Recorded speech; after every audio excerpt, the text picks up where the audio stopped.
Это мой дом. Это мой двор. А это вид из моего окна.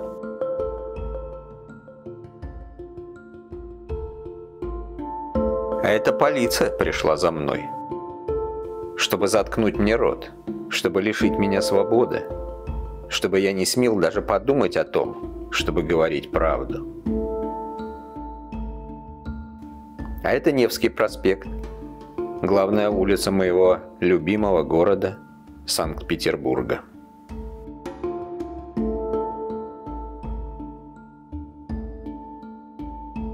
Когда я решил снимать этот фильм, первая мысль моя была: а имею ли я на это право?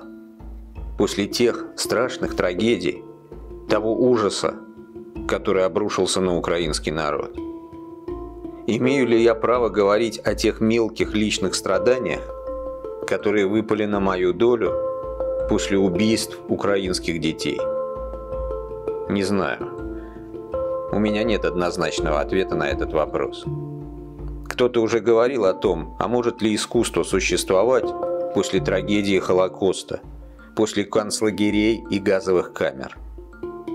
Если вы сочтете, что я не имею права говорить о себе, по крайней мере сейчас, когда идет война и каждый день гибнут люди, не смотрите дальше этот фильм. Может быть, если бы я был зрителем, а не автором, я тоже не стал бы его смотреть.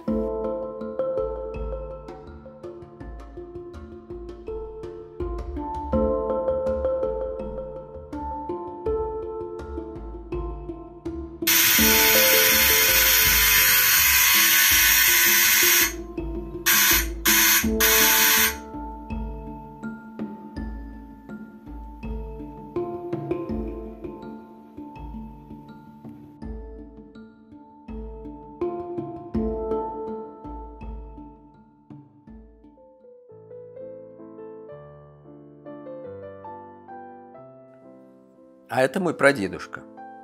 Я его хорошо помню. Мы с ним играли в футбол. Мне было 8 лет, а прадедушке 92. До революции он был управляющим крупной фирмы, занимающейся поставками мясной продукции. Говоря современным языком, он был топ-менеджером. Я сейчас часто думаю, почему он не взял свою семью и не уехал из России после революции? Может быть, он не интересовался политикой? Или не мог себе представить, до каких зверств опустятся захватившие власть большевики? Первый раз он был арестован в 29 году. Арестован без всякого обвинения. Суть его преступления состояла в том, что он был достаточно обеспеченным человеком. В камере, куда втолкнули моего прадедушку, невозможно было не только лежать, но и сидеть. Можно было только стоять, в притирку с другими несчастными, которые так в неподвижности стояли сутками, неделями. Люди умирали и продолжали стоять, потому что их невозможно было вытащить. Да никому до этого и дела не было. Наконец прадедушку вызвали на допрос. Он спросил у следователя: что вы от меня хотите? «Деньги?» – откровенно ответил он. «Забирайте», – сказал мой прадед. Они забрали все, в одно мгновение сделав его семью нищей. Но главное, что в этот момент ему вернули свободу. Почти на целых 10 лет.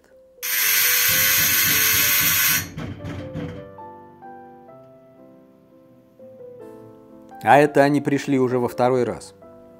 Я не открыл им дверь.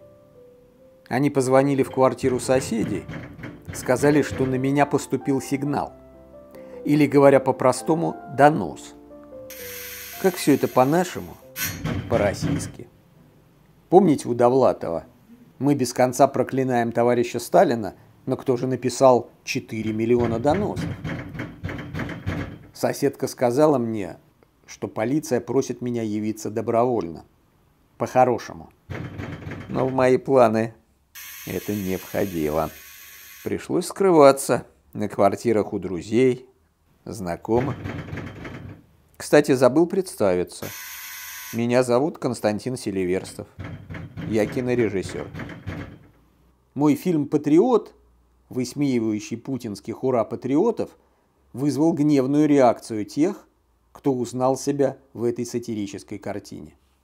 Америка, fuck you. Русский человек посылает тебя на давление 120/80. Я живу в своей стране. Я счастлив. Какие конвенции? Засуньте их себе в жопу, свои конвенции. В женевскую жопу Женевские конвенции.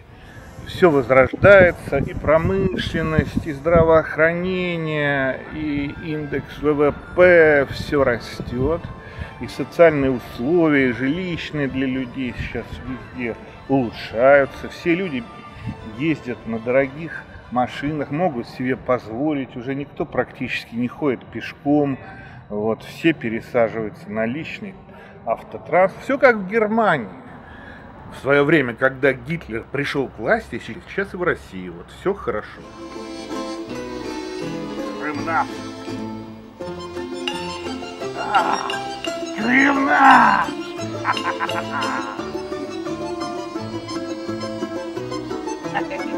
Крымна! А в конце фильма с героем происходит неожиданная метаморфоза. Наступает прозрение. И он произносит удивительный для истинного, стопроцентного ватника монолог. У меня есть один знакомый, который, когда началась война, он, движимый чувством искреннего патриотизма, поехал защищать Донецкий аэропорт.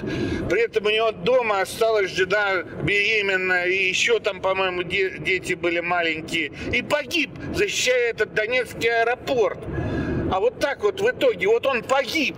Он погиб там ради чего? И ради кого, блядь, вот он оставил свою жену, блядь, с маленькими детьми. Этот юноша, движимый патриотическими чувствами. Что он там, блядь, защищал? Он что, защищал, блядь, что? Великую Россию, блядь, на этом пятачке он защитил. Что он защитил, блядь? Вот скажите мне, в итоге исторически, блядь, 100 человек защищал. Ничего он не защищал.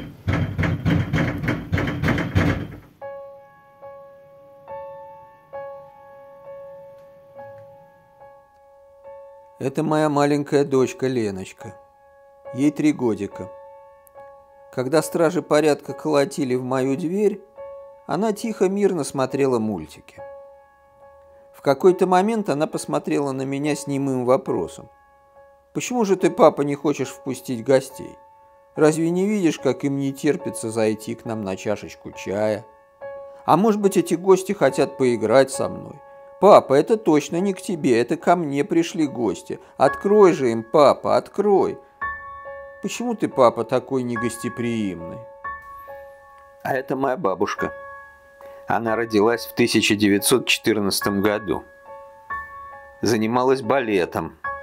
В возрасте 5 лет ей даже удалось побывать на концерте великого Шаляпина. Это было воспоминание на всю жизнь. А потом воспоминания были по большей части связаны с другими, менее приятными событиями. В 1937 году моего прадедушку и ее отца снова арестовали. Это был самый разгар большого террора. В этот раз ситуация была еще страшнее. Ему предъявили обвинение по 58-й, расстрельной статье. Оставался последний, призрачный шанс на спасение. Нужно было срочно ехать в Москву, в Верховный суд. Я бросилась домой, взяла деньги и побежала на вокзал. Но там билетов не оказалось. Я была совершенно в отчаянии. Стояла около кассы и рыдала. Ко мне подошел какой-то молодой человек и спросил: девушка, что вы так плачете? Я ему сказала, что если я не поеду хлопотать за папу в Москву, его расстреляют. Ну, все знали о том, что происходит в стране. И поэтому он проникся ко мне симпатией и жалостью, вытащил из кармана билет свой и отдал его мне. На следующий день бабушка уже была в Верховном суде. В это время там был обеденный перерыв. Она открывала подряд двери всех кабинетов – никого. И только в одном кабинете сидел пожилой мужчина за огромным письменным столом. Бабушка буквально влетела в этот кабинет и стала быстро рассказывать всю историю про арест своего отца, подтверждая все это документами. Начальник выслушал ее и сказал: «Немедленно пишите заявление и сдайте документы в канцелярию». И произошло чудо. Я думаю, таких случаев в сталинское время были считанные единицы. И папу оправдали. Но суд ничего не забывает. Вполне возможно, что оправданный вернется из суда к себе домой, а там его уже ждет приказ об аресте. Что же, процесс начнется снова? А как же? Да, действительно, это было, конечно, не полное оправдание. Прадедушка был освобожден из тюрьмы, но на долгих 18 лет был отправлен в ссылку. Впрочем, в те времена это воспринималось как однозначная победа правосудия. Вернулся папа в Ленинград только после смерти Сталина. А полная реабилитация наступила только в 1962 году.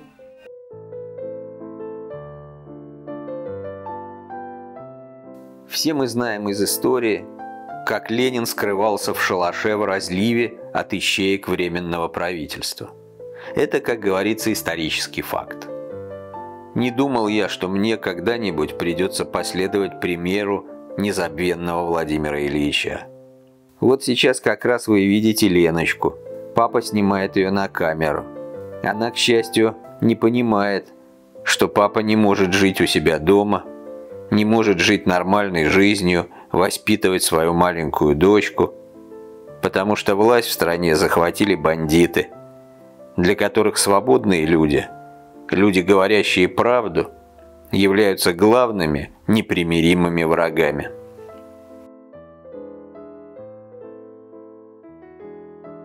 Политикой я по-настоящему заинтересовался в конце 2011 года.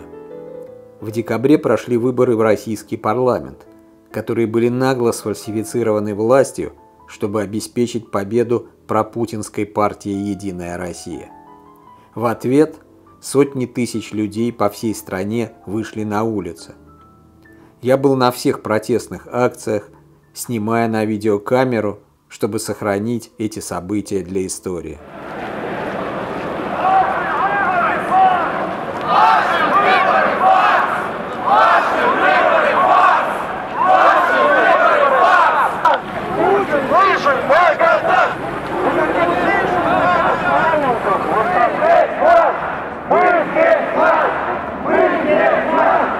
Нет полицейскому государству! Свободу полиции заключенным! Свободу полиции заключенным! Свободу полиции заключенным! Долой власть чекистов! Долой власть чекистов! За честную власть, за честных людей! За честную власть, за честных людей! За честную власть, за честных людей! В марте 2012 года состоялись президентские выборы, на которых снова, в третий раз, вопреки действующей Конституции, выдвинул свою кандидатуру Путин. Множество людей, выходя на митинги и демонстрации, сказали ему, что не хотят видеть его своим президентом. Путина на нары! Путина на нары! Путина на нары! Путин, уходи! Нам не по пути! Путин, уходи! Нам не по пути! Путин, уходи! Я не уехал из страны в 90-е, так как надеялся, что Россия наконец станет нормальной, цивилизованной, демократической страной. Я был уверен, что репрессии советских времен больше никогда в России не повторятся.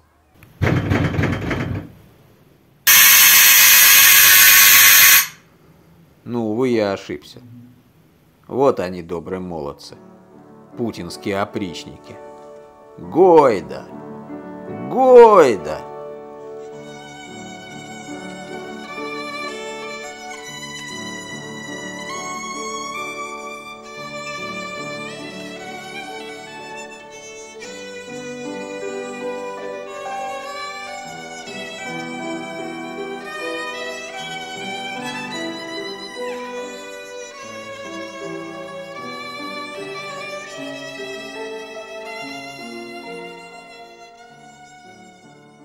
Мой папа музыкант, скрипач. 40 лет проработал в Ленинградском симфоническом оркестре филармонии под руководством великого дирижера Евгения Александровича Мравинского. Объездил с гастролями весь мир.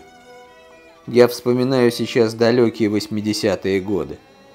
Только что умер Брежнев, и его место занял долгое время возглавлявший КГБ Андропов. Именно в это время советское государство в очередной раз репрессировало мою семью. В конце 70-х, начале 80-х годов немало советских артистов бежало из страны во время зарубежных поездок. И тут, разумеется, по доносу завели уголовное дело на моего папу, якобы подменившего дорогую скрипку из частной коллекции одной любительницы музыки на другую скрипку, дешевую, никому не нужную. Абсурдность и сфабрикованность этого дела вполне могла конкурировать со сталинскими обвинениями в рытье тоннеля от Бомбея до Лондона. Ну, если уж судьи выдвинули обвинение, значит, они твердо уверены, что обвиняемый виновен, и переубедить их очень трудно. Трудно?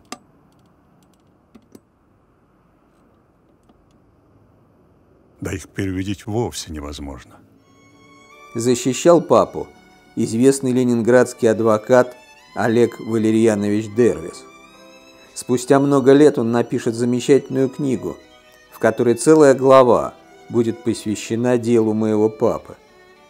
Вот несколько небольших цитат из этой книги. Как раз в это время в музыкальных кругах циркулировали слухи о том, что собирающиеся эмигрировать музыканты-евреи с помощью различных ухищрений незаконно вывозят из страны ценные инструменты. Естественно, этими слухами заинтересовались в КГБ. Донос пришелся очень ко времени. Дело вновь было возбуждено, и машина следствия завертелась. На этот раз его направляла очень могущественная рука. Не могу не вспомнить в связи с этим делом знаменитого дирижера Евгения Александровича Мравинского. Он на всем протяжении процесса подписывал ходатайство, ходил на прием к прокурору города, лично ручался за честность своего оркестранта, которого знал много лет. Все тщетно. КГБ был сильнее любых авторитетов, любых доказательств.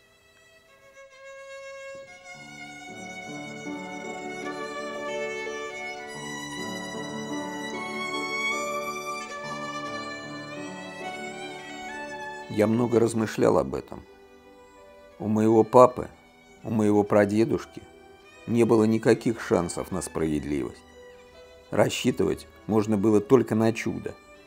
Они были одни против огромного, ненасытного тоталитарного государства. Кто им мог помочь? Евгений Александрович Мравинский обращался в Верховный Совет в защиту моего папы. Все оказалось бесполезно. Чтобы спасти себя, была только одна возможность – каким-то образом вырваться за пределы железного занавеса. Мой папа на это не решился. А может быть, даже и не рассматривал такую возможность, веря в советское правосудие. Суд разберется. Не может быть, чтобы такой абсурд, такая пародия на судебное разбирательство закончились обвинительным приговором. Так думал мой папа. Но советское государство не знает ни стыда, ни совести. Папу приговорили к 4 годам тюрьмы. И вот сейчас, зная все это, я подумал, а почему, собственно, я должен оставаться здесь и на что-то надеяться? Может быть, хватит? И я решил, что надо уезжать из моей страны. Помню, как я приходил к папе в тюрьму на свидание. Он все еще надеялся, что разберутся, признают свою ошибку и немедленно освободят. Может быть, даже извинятся. Но это не обязательно. Достаточно, если просто освободят. Начались его бесчисленные походы к старости, секретарям, писарям, адвокатам. Обычно его нигде не принимали, а если удавалось случаем или хитростью пробраться, то его тут же выставляли и не принимали уже никогда. Отец составил себе план. Встать неподалеку от замка, у дороги, где проезжают чиновники. План был совсем неразумный. Разве может чиновник что-нибудь прощать? Он может лишь осуждать. Помню, мы с моим дядей приезжали к папе в колонию. Мой дядя шахматист. Он там давал сеанс одновременной игры заключенным. А мы с папой в кадре справа наблюдаем за игрой шахматистов. Папа, кстати, давал там концерты. Вот фотография, сделанная во время его выступления. Папу не освободили никакие верховные суды и прочие компетентные инстанции. Он вышел из тюрьмы в 1987 году, а на следующий день Мравинский восстановил его в своем оркестре. Когда папа вновь вышел на сцену Большого зала Ленинградской филармонии и посмотрел в зрительный зал, первое, что он увидел, это был тот самый человек, сидящий в первом ряду, чей донос привел его в тюрьму. Папе вот так наглядно давали понять: не расслабляйся, мы тут, рядом, мы следим за тобой. Ты думаешь, что ты на свободе? Нет, что ты, как же ты наивен. У тебя и сынок вот уже подрастает, болтает уже много лишнего. Мы знаем, нам уже сигнализировали. Мы и с ним разберемся, не переживай, будь спокоен. Но папа думал о реабилитации. Из-за его дела взялся гениальный адвокат Юрий Маркович Шмидт. Спустя много лет он станет одним из защитников Михаила Ходорковского. Я уверен, Шмидт довел бы папино дело до логического финала. И все, кто состряпал эту фальшивку, оказались бы на скамье подсудимых. Это был 1990 год. Время было подходящее, чтобы совершилось настоящее правосудие. Но в планы преступников не входило садиться в тюрьму за фальсификацию. Моя бабушка, папина мама, пожилой человек, ей было в то время уже 80 лет. Как-то на улице к ней подошли два типичных искусствоведа в штатском и бойко отбарабанили заготовленный текст. «Мы слышали, что ваш сын затевает что-то про реабилитацию. Так вот, передайте ему, что если он хочет, чтобы его мама и он сам были живы и здоровы, этого делать не надо. Вы нас поняли?» Моя бабушка уговорила папу отказаться от реабилитации. Вот такая была история. А я тем временем, вместо того, чтобы снимать фильмы, гулять с дочкой по любимому городу, продолжал скрываться от тех, кто поставил своей целью либо лишить меня свободы, либо угрозами выдавить меня из России. Выбор, надо признаться, был невелик. Скажу честно, я склонялся ко второму варианту. И тут как раз Ассоциация режиссеров Франции обратилась к французскому правительству с просьбой предоставить мне и моей семье убежище в этой стране, чтобы, оставаясь на свободе, я имел возможность заниматься творчеством. Вскоре мы получили французскую визу. Это означало, что остались считанные дни нашего пребывания на родине. В эти последние дни и часы нужно было очень многое успеть. Поэтому передвигался по городу я в основном на такси и непрерывно снимал на смартфон из окошка автомобиля, чтобы оставить себе на память кадры с такими родными питерскими местами.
А вот и последние остатки мебели уже вынесли.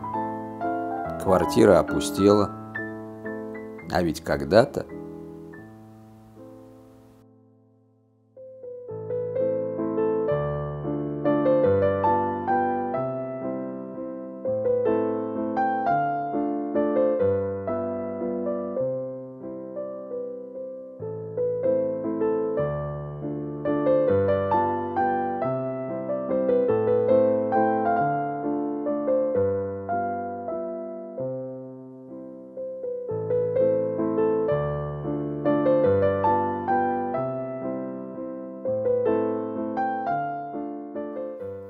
Песика с собой берешь. Иду, папа. Я иду, Лен, иду. Пойдем. Ну вот и настал день отъезда.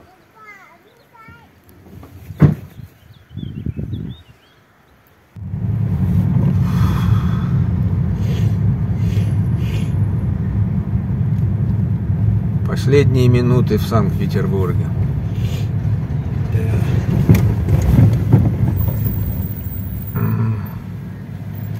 Московский проспект. Пробка.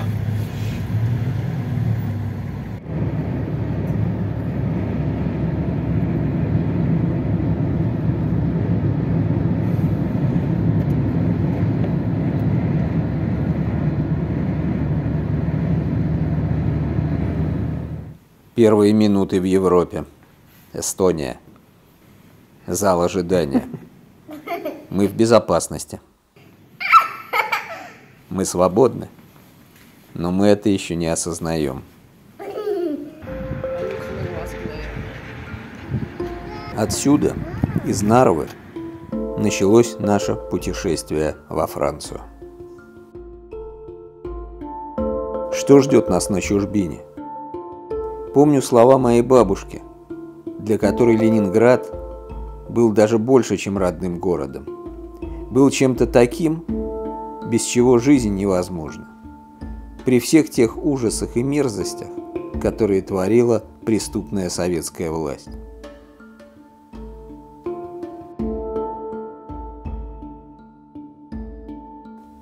Гуляя по городу, мы случайно оказались у российского посольства.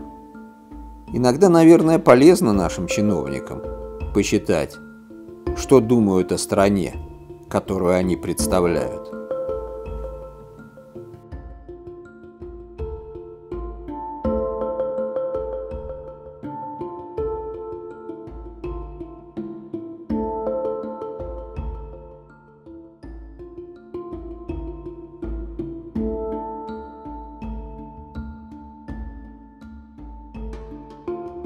А мы уже в Латвии.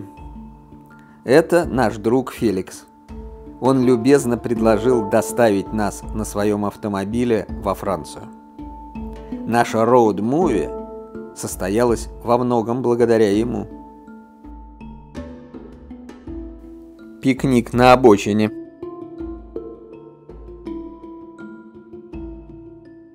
Бульон ты наливаешь в тарелку и с каким-нибудь горячим хлебцем или с греночками. У тебя хорошее первое, очень вкусное. А после этого, соответственно, язык с какой-нибудь приправочкой, с какими-то овощами. Получается шикарное второе. Быстрее, папа. Быстрее, снимай. Да снимаю я, мышутка, снимаю. Берегись, папа.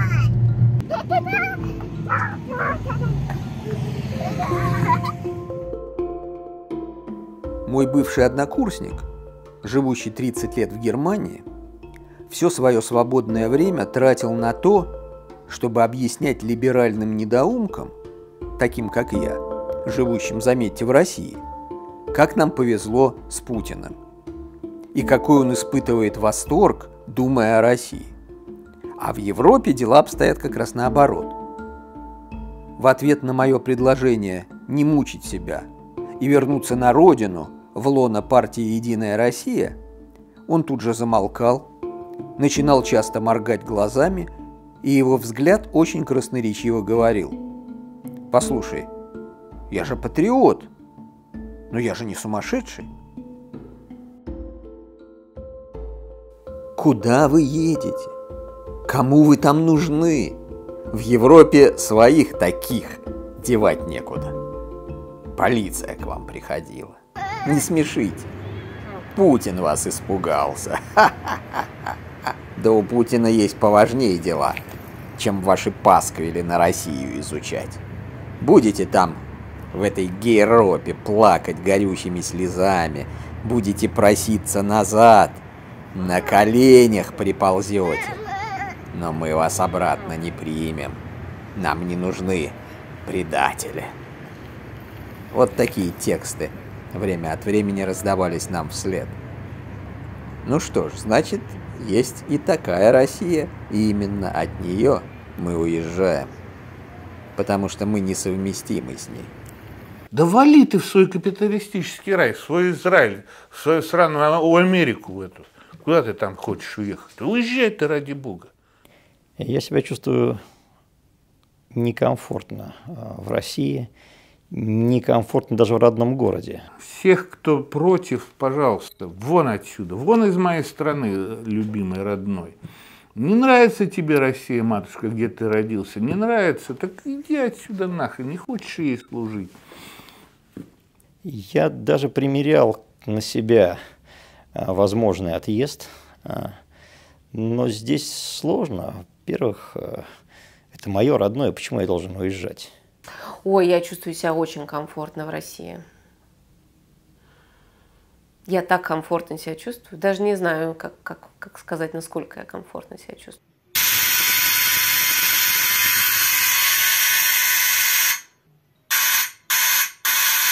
Интересно, они все еще звонят? Медленно, но верно, миновав Балтийские страны, Польшу, Чехию, Австрию и Германию, мы приблизились к французской границе. Очень хочу. Тогда смотри, мостик.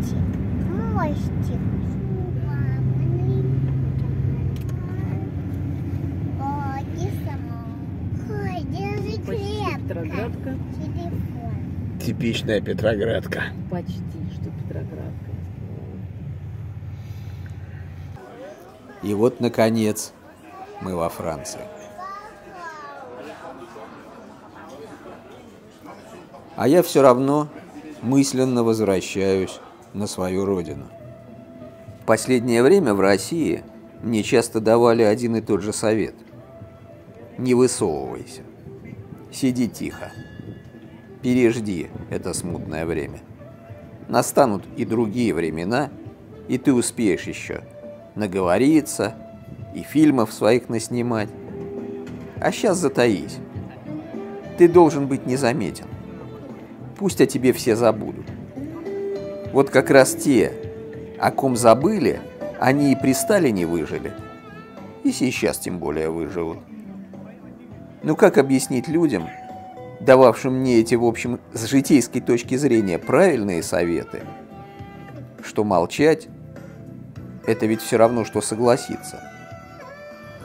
Согласиться с массовыми убийствами в Украине, с тотальным враньем, с арестами инакомыслящих в России, с подлостью, с отвратительной мерзостью, которая вылезла сейчас в России из всех щелей.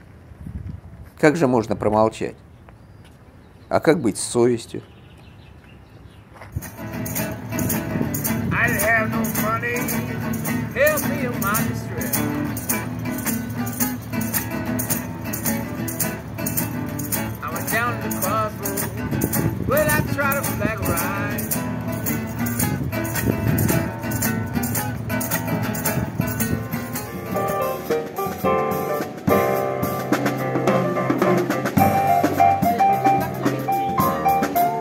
Гуляя по улицам Страсбурга, первое время мне было очень странно и даже как-то не по себе, что люди могут просто жить и не находиться под воздействием какой-то агрессивной идеологии. настолько российская машина пропаганды затуманила нам мозги, что ты должен поддерживать специальную военную операцию в Украине тем или иным способом, либо участвовать самому, либо желать нашим мальчикам победы и клеймить иностранных агентов, врагов Отечества, в социальных сетях. Иными словами, твой выбор – быть наемником-убийцей на захватнической войне, неважно с какой мотивацией, деньги или ложно понимаемое понятие патриотизма, или же драть глотку, не сходя с дивана в стиле пропагандистов с ГОС-ТВ. А если не то и не другое, то быть изгоем этого общества и готовиться к путешествию в ГУЛАГ, которое рано или поздно тебя в России не минует. Согласитесь, перспектива так себе. И вот сейчас мне было очень странно видеть людей, перед которыми этот выбор, к счастью, не стоит. Они просто живут своей обычной или необычной, но такой негромкой, неагрессивной жизнью. «Тебе там, наверное, очень скучно», — сказал мне по телефону один приятель из России. «Да, скукотища», — ответил я. «Так возвращайся, пока не поздно», — сказал он. «Ого-ого, уже бегу покупать билеты».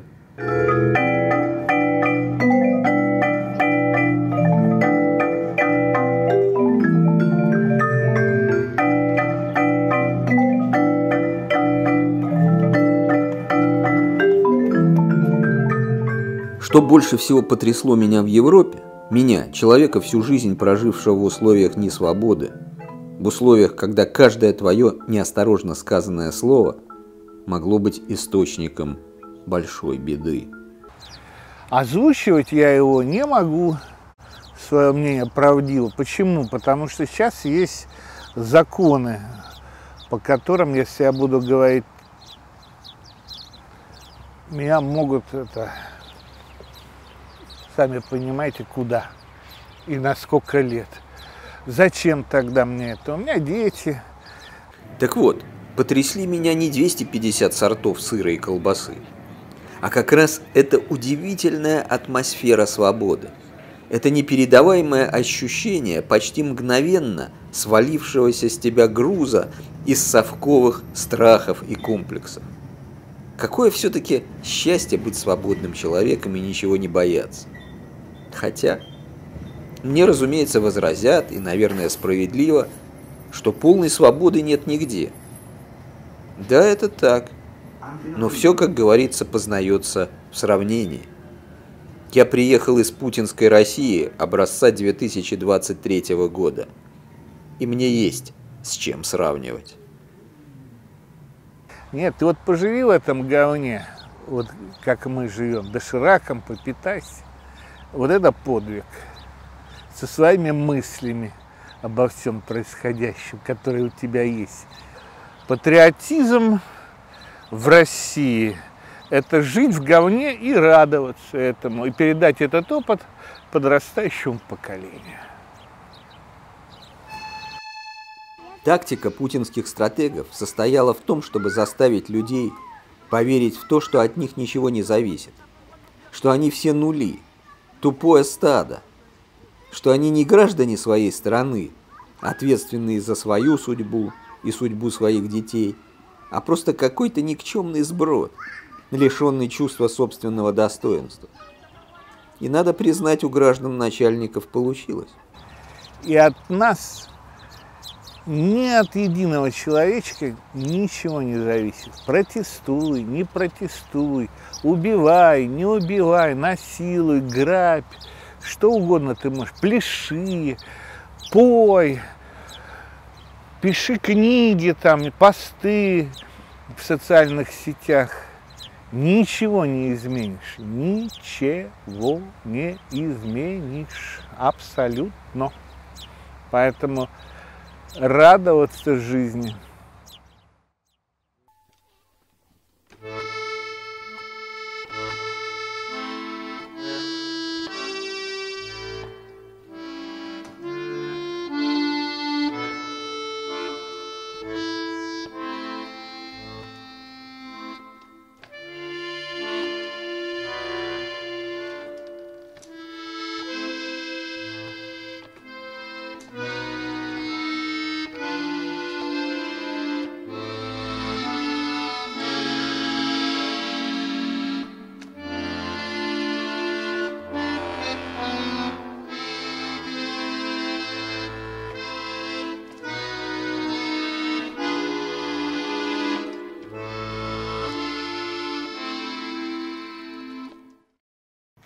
радоваться жизни.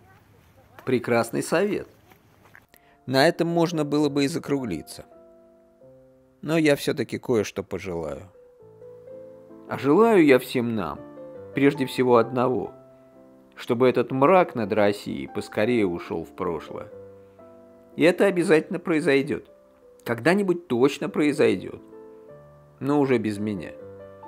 И если меня спросят, хотел бы я, чтобы моя дочь когда-нибудь потом вернулась в прекрасную Россию будущего, я отвечу нет. Не хотел бы. Россия все время наступает на одни и те же грабли. Россия постоянно становится заложником своих преступных вождей. А мы, обыкновенные простые люди, оказываемся пешками в их безумных геополитических играх. Нас заставляют под страхом тюрьмы и смерти непрерывно с кем-то бороться, с кем-то воевать. Лично я не хочу ни с кем воевать, не хочу ни с кем бороться, ни с так называемыми врагами народа, ни с толпами неизвестно откуда взявшихся украинских нацистов, ни с представителями нетрадиционной ориентации, ни с кем. Я не боец, не революционер. Выходить на баррикады, увы, это не мое. Но, находясь в России, я не мог промолчать. Мерзость этого режима победила во мне страх перед ним. Конечно, я сейчас ощущаю себя немного неловко. Фактически я бежал из России в тот момент, когда никто не мешал мне выйти на баррикады и погибнуть смертью храбрых, борясь за свободу своей страны. Это было бы хорошее завершение тихой, спокойной жизни, гарантирующее пару-тройку восторженных некрологов. Возникает только один законный вопрос. Зачем? Ради кого? Ради миллионов молчунов из глубинного российского народа, которым твоя борьба за свободу даром не нужна? На данном этапе развития ситуации лучше, чем Путин, никого нет и быть не может. Какой бы он ни был. Какой бы он ни был. Вот он сейчас на своем месте. У меня проблем каких-то, чтобы вот жаловаться и плакаться, нету. Поэтому я совершенно не сторонник кого-то охаивать или, наоборот, нахваливать там. Ну, вот как есть, так есть. Я понимаю, что хорошего много. Еще раз говорю, улучшений очень много. Не знаю, возможно, героизм не требует от своих адептов рациональных мотивировок.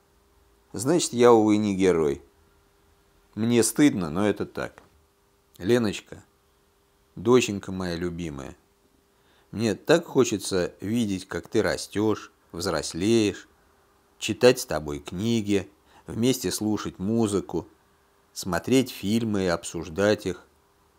Лена, ты мой самый лучший друг. Я так люблю тебя. Но в нашей с тобой стране негодяи захватили власть.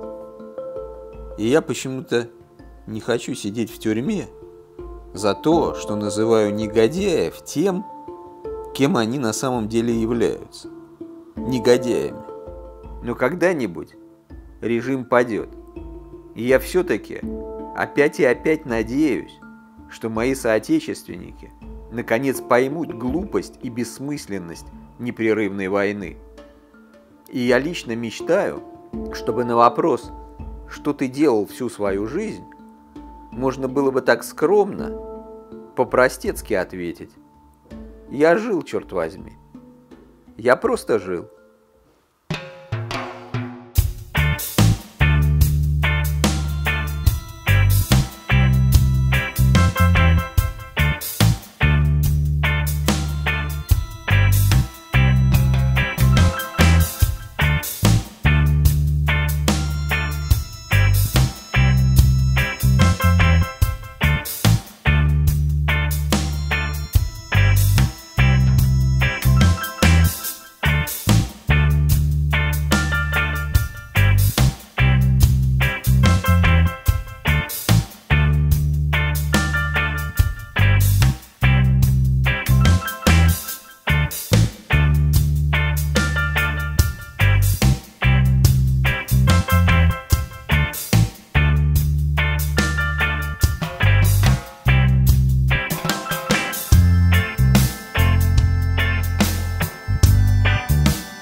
Дедушка Мороз. Меня зовут... Леня. Я учусь. В школе. Я люблю играть. Мяч. Еще я люблю... Рисовать. Дорогой Дедушка Мороз, я хочу получить на Рождество подарок. Набор. Машинка. Ну, еще там что? Автомобиль. Ага. И девочка. Вот. С наилучшими пожеланиями. Леня. Ура! А я тебе тоже приготовила подарок, мамочка. Какой?